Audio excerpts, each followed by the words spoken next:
हम यहाँ पे चाय लेते हैं और उस पे बातें करते हैं और ज्ञान की बातें करते हैं। ज्ञान ऐसा वैसा ज्ञान नहीं, इसमें हम बात करेंगे नहीं, मोटिवेशन सेशन नहीं है ये, है ना मोटिवेशनल लेक्चर है, ना मैं मोटिवेशनल गुरु हूँ। ये आपको बताएगा चैनल कि क्या इंटर्नशिप अवेलेबल है राइट नाउ, क्या स्कॉलरशिप अवेलेबल है राइट नाउ, जो अभी करंट है जिसको हमें अप्लाई करना चाहिए, नहीं करना चाहिए, क्या मार्केट में जॉब्स हैं, नेशनल, इंटरनेशनल सारी चीज़ें। और भी बहुत सारे हम फ्यूचर में अभी हम बड़े-बड़े दावे नहीं कर रहे कि हम क्या-क्या करेंगे बट हाँ, इन केस अगर ज़रूरत पड़े तो हम पॉडकास्ट भी करेंगे या चीज़ों से लोगों से बातें करेंगे जो इस इंडस्ट्री में या किसी भी इंडस्ट्री के एक्सपर्ट होंगे, उनसे हम बातें करेंगे। तो फिलहाल हमारा अभी यही है, यही एक ओवरव्यू है इस चाय और ज्ञान के चैनल का, ठीक है? हम इसके बारे में और डेप्थ में बात बाद में कर लेंगे। फिलहाल आज हम शुरू करते हैं पहला अपना वीडियो जिसका नाम है नीति आयोग इंटर्नशिप। नीति आयोग जानते हैं लोग क्या होता है, जहाँ पे पॉलिसी मेकिंग होती है, सारी पॉलिसीज़ क्रिएट होती हैं।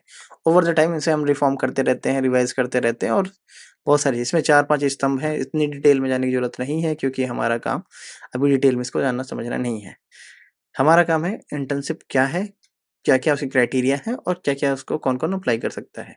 तो without wasting of your time चलिए शुरू करते हैं। मैं आपको सामने स्क्रीन शेयर करूँगा और वेबसाइट दिखाऊँगा कहाँ पे क्या चीज़ें दिखती हैं, कैसे अप्लाई करना होता है और मैं अप्लाई तो नहीं करूँगा लेकिन मैं आपको बता दूँगा कि कहाँ-कहाँ पे क्या सारी चीज़ें, तो ये मतलब आप वीडियो देखेंगे ना इसके बाद आपको कोई भी डाउट नहीं आएगा कि कैसे क्या अप्लाई करना है।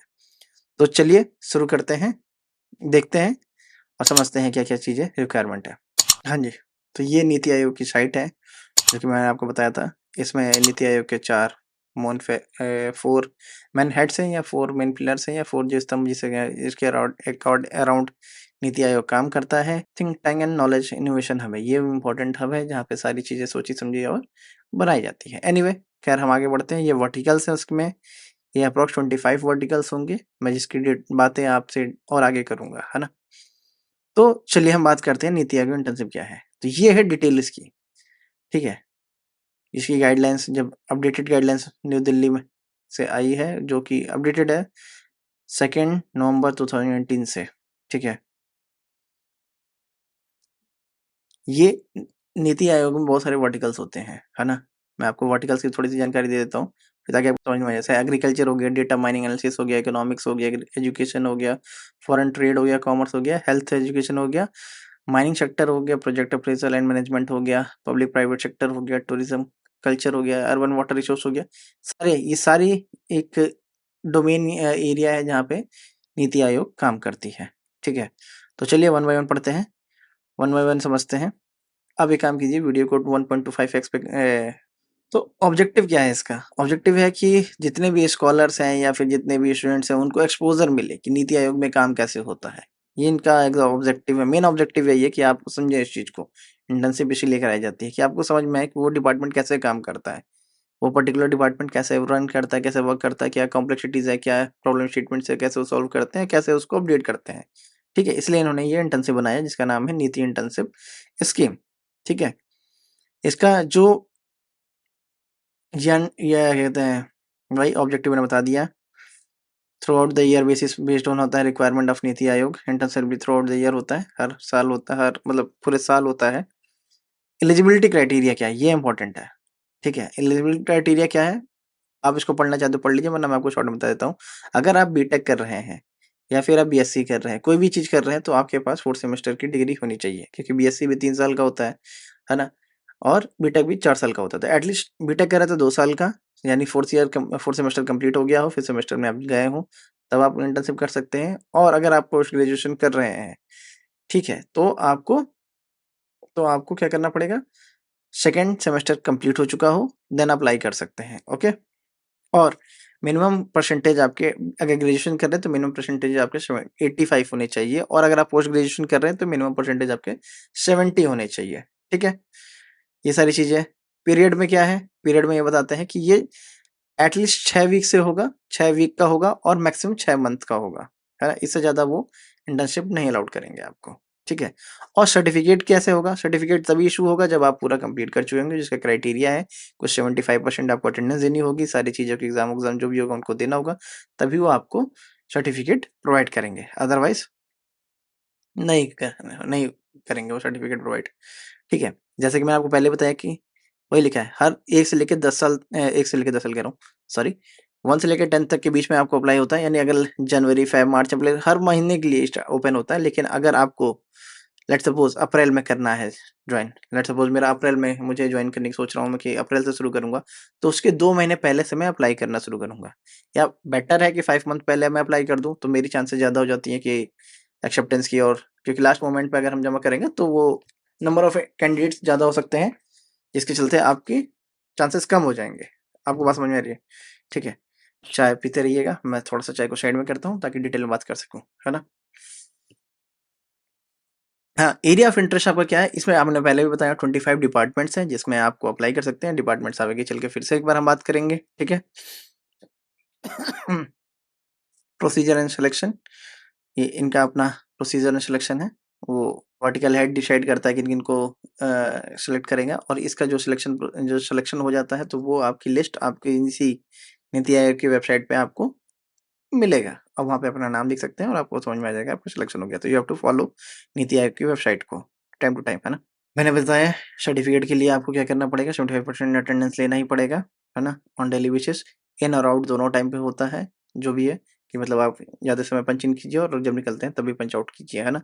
तो वो भी होगा, एक उनका अपना प्रोसीजर होगा, अटेंडेंस मिनिमम 75% होना चाहिए। स्कीम ऐसा कुछ नहीं है, स्कीम हाँ, स्कीम रिव्यू क्या है, इसमें ऐसा कुछ उन्होंने नहीं बताया है ना? वो टाइम टू टाइम अपने स्कीम को रिव्यू करते रहते हैं और जो भी होगा वो अपडेट करते रहेंगे। फिर आता है relaxation. CEO NITI Aayog relaxation, अगर आपका काम उनको नहीं पसंद है तो वो कभी भी किसी भी टाइम पे आपको रिलीज़ कर सकते हैं। Is that simple. अच्छा, अब बात करते हैं डोमेन और एरियाज़ जो इसमें हम इंटर्नशिप कर सकते हैं। मैंने आपको पहले बताया एग्रीकल्चर है, डेटा मैनेजमेंट एनालिसिस है, इकोनॉमिक्स है, गवर्नेंस है, हेल्थ एंड न्यूट्रिशन है, वुमेन है, इंफ्रास्ट्रक्चर है, कनेक्टिविटी है, माइनिंग है, सेक्टर है, पब्लिक प्राइवेट है और स्किल डेवलपमेंट है, tourism and culture and water resources है। तो ये आप किसी भी डिपार्टमेंट में आप अपना 1 से या 2 या 3, मैक्सिमम मेरे ख्याल से 3 में अप्लाई कर सकते हैं। अगर डाउट है तो आप मुझे बताइएगा, मैं सॉल्व कर दूँगा। ठीक है? ये आपका कंप्लीशन लेटर है, ये मतलब आपको कौन-सा वर्क जैसे कंप्लीट होगा तो वो आपको ऐसे सर्टिफिकेट मिलेगा। ठीक है? ये आपको कॉलेज से, अगर कॉलेज में है तो कॉलेज में आपको सबमिट करना पड़ेगा सर्टिफिकेट, कि ये एनओसी जिसे कहते हैं, कि जब देखिए किसी भी कंपनी में या किसी भी ऑर्गेनाइजेशन में अगर आप जाते हैं इंटर्नशिप करने के लिए तो आपको एक एनओसी देनी पड़ती है कि हाँ, मुझे कोई दिक्कत नहीं है, कॉलेज में कोई दिक्कत नहीं है, आप इंटर्नशिप यहाँ से करना चाह रहे हैं। ये बेसिक फॉर्मेट होते हैं, उसे आप ले जाइए, इसे प्रिंट कीजिए और साइन करा के कॉलेज से दे दीजिए। ठीक है, अब हम बात कर लेते हैं फॉर्म भरने से पहले क्या-क्या चाहिए। मैं आपको बता दूँ, फॉर्म का भी यहाँ पे रखा है, मैं आपको यहाँ पे भी दिखा सकता हूँ, लेकिन मैं आपको पहले बता देता हूँ कि थोड़ा आसानी हो जाती है। देखिए, नाम आपको बताना चाहिए, हाई स्कूल सर्टिफिकेट पे जो लिखा है, उसी जो सर्टिफिकेट पे नाम लिखा है उसी को ही मेंशन कीजिएगा, कोई भी नया नाम देने की ज़रूरत नहीं है या फिर नया नाम बदलने की ज़रूरत नहीं है। ठीक है? तो ये बात हो गई। नाम हो गया, फादर नेम से भी वैसे ही रखिएगा जो आपके सर्टिफिकेट पे है। देखिए, चेंज मत करिएगा कि आपको सर्टिफिकेट ही तो है, कोई दिक्कत नहीं है, उसमें नाम चेंज कर दें, नहीं, नहीं, ये सब चीज़ें नहीं करनी होती है। जो नाम आपके हाई स्कूल सर्टिफिकेट, देखिए सरकारी काम में जो चीज़ सारा ना वैसा चलता है, लाइन बाय लाइन चलता है, वो मैपिंग लाइन बाय लाइन करते हैं। अगर आपने हाई स्कूल सर्टिफिकेट में जो आपने नाम लिखा है, वही आपको यहाँ पे सर्टिफिकेट में भी आपका नाम लिख के आएगा, वही आपके फादर नाम भी लिख के आएगा, सारी चीज़ें वही होंगी, ठीक है? एड्रेस भी सारी जो चीज़ें होंगी, फ़ोन नंबर करेक्टली डालिएगा विदाउट प्रीफिक्स 0 और +91 वो सब नहीं डालने की ज़रूरत है, वो बाय डिफ़ॉल्ट होगा। अच्छा, एजुकेशन क्वालिफ़िकेशन ये, हाँ, डे और यहाँ पे डेट ऑफ बर्थ क्या होता है? ये डीडीएमएम वाई-वाई को करते हैं, तो ऐसे मत मेंशन कीजिए, है ना? फिल एज़ 1380 न लेट्स सपोज़ आपका 0, अगर आपका अंडर 10 नंबर है, जैसे मेरा 412 है, तो 0412 लिखेंगे, है ना? या जो भी हो, ठीक है? मेन डिसिप्लिन आपके इसमें उन्होंने दे रखे हैं 4, ठीक है? बीटेक दे रखा है, बीटेक किसमें दे रखा है? सिविल में दे रखा है, कंप्यूटर्स में दे रखा है और मैथ्स में दे रखा है, इकोनॉमिक्स में दे रखा है। बीएससी है ये, बीएससी मैथ्स और इकोनॉमिक्स में दे रखा है। लेकिन इन केस अगर आपके पास ये सारी चीज़ें नहीं है तो आप सोच रहे होंगे कि मैं क्या अप्लाई नहीं कर सकता? आप उसमें एक ऑप्शन आता है अदर्स, अदर्स को चूज़ कीजिए और उसमें अप्लाई कर दीजिए, ठीक है?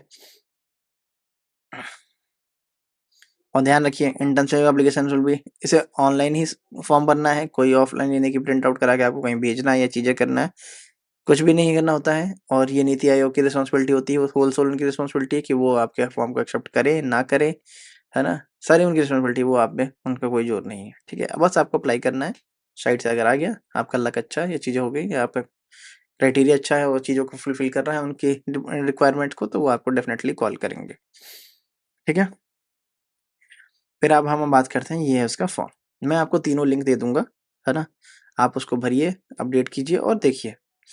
तो मैं आपको इसमें गो थ्रू करा दूँ। नेम, न first name, middle name and last name. देखिए कई लोग क्या करते हैं, मिडल नेम नहीं डालते। अगर आपके पास है मिडल नेम कुमार, किशोर या कुछ भी, तो आप उसे अपडेट कीजिए, क्योंकि वही आपके वो सर्टिफ़िकेट पे भी होगा, हाई स्कूल वाला।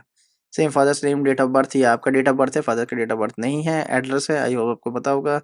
ठीक है? सिटी, पिन कोड, ये सारी चीज़ें डाल ली हैं। इन्होंने लिख रखा है education from starting from 12th onwards. तो हाई स्कूल का एज ज़िक्र नहीं करते हैं ये, 12th से स्टार्ट करते हैं। तो आपको सीनियर सेकेंडरी 12th दे रखा है, उसके बाद बीटेक, बीआर्क, बी फार्मा देख रखा है, ये सारी चीज़ें आप अपने भरिए। ठीक है? बीटेक हो गया, एमटेक, एमएससी हो गया, है ना? पीएचडी कर रहा हो तो पीएचडी हो गया। उन्होंने सीक्वेंस में दे रखा है, जो मैक्सिमम हाईएस्ट क्वालिफिकेशन है। डिज़ायर मंथ ऑफ इंटर्नशिप, देखिए ये चीज़ मैं आपसे कह रहा था, ये दे रखा है 5th, अभी चल रहा है 3rd मंथ चल रहा है। तो मुझे अगर अप्लाई करना है तो मई में अप्लाई, अब मई के लिए मैं अप्लाई कर सकता हूँ, अभी जो कि ओपन हो रखा होगा। मई जून के लिए मुझे अप्लाई करना है तो 6 चूज़ करना पड़ेगा, 8th ऐसे अपकमिंग इन्होंने 10th तक दे रखा है। मैं यहाँ से डिपार्टमेंट चूज़ करूँगा, किसी भी डिपार्टमेंट में चूज़ कर लिया और हो गया। मैं यहाँ पे थोड़ा-सा मैं इधर आ जाता हूँ। सबमिशन में प्लेस ऑफ सबमिशन, यानी जैसे मैं लखनऊ में हूँ तो मैं यहाँ पे लखनऊ डालूँगा और मैं प्रीव्यू करके देख लूँगा सारी डिटेल मेरे पास है कि नहीं है। ठीक है? फिर सबमिट का ऑप्शन आता है और मैं सबमिट कर दूँगा। ठीक है? मेक श्योर कि आप सारी चीज़ों को करेक्टली भरें। प्रीव्यू में आप देख लीजिए कि सारी चीज़ें सही हैं या नहीं सही हैं। ठीक है? अदरवाइज़ क्या होगा, थोड़ा-सा इश्यू होगा और सरकारी फॉर्म में दिक्कत ये अगर मैच नहीं करता है तो वो कभी भी रिजेक्ट कर सकते हैं। वो फ्री हैं इस चीज़ों के लिए। ठीक है? हाँ जी, तो आई होप सो आपको ये नीति आयोग का फॉर्म समझ में आ गया होगा, कैसे भरना है, कब भरना है और क्या-क्या बेनिफिट्स हैं। देखिए, सरकारी सर्टिफ़िकेट्स की वैल्यू होती है। लोग क्यों आईआईटी जाना चाहते हैं? क्यों एनआईटी जाना चाहते हैं? क्यों सरकारी चीज़ों के पीछे पड़ते हैं? क्योंकि उन्हें पता है इस चीज़ की वैल्यू है मार्केट में। तो मैं आपको रिकमेंड करूँगा कि अगर आप किसी भी टायर 3, टायर 4, टायर 6 मतलब किसी भी कॉलेज से पढ़ रहे हैं, तो आप उसको परेशान होने की ज़रूरत नहीं है। नीति आयोग को समझिए, अच्छा सर्टिफ़िकेट है, इसे अप्लाई कीजिए और आपको समझ में आएगा ना यार पॉलिसी कैसे मेकिंग होती है। आप हमेशा पॉलिसी के अगेंस्ट, मैं चाहता हूँ कि अब ये आई होप अभी आपको सारा क्लियर हो गया होगा, कैसे फॉर्म भरना है, क्या भरना है और कैसे। तो फिलहाल मैं इस वीडियो को करता हूँ यहीं पे समाप्त, है ना? मिलता हूँ आपसे नेक्स्ट वीडियो में, देखता हूँ कुछ नया लेकर आऊँगा। ये आज इंडिया की सरकारी योजनाओं के बारे में बात कर रहे हैं, कल हम किसी और नई चीज़ों की, जॉब्स का या फिर कुछ भी होगा। मैं आपको सीवी मेकिंग भी सिखा बताऊँगा कि सीवी कैसे बनाते हैं और एटीएस सिस्टम क्या होता है, कैसे उसको सरपास करते हैं या कैसे उसमें अच्छे स्कोर्स लाते हैं, ठीक है? और बहुत कुछ आने वाला है, तो बने रहिए इस चैनल पे, है ना? और नहीं समझ में आया तो बने रहिए इस चैनल पे और वीडियो कीजिए लाइक, चैनल कीजिए सब्सक्राइब और प्रेस द बेल आइकन ताकि आपको हमेशा टाइमली अपडेट मिलता रहे। तब तक मैं लेता हूँ आपसे विदा। Tata, bye bye.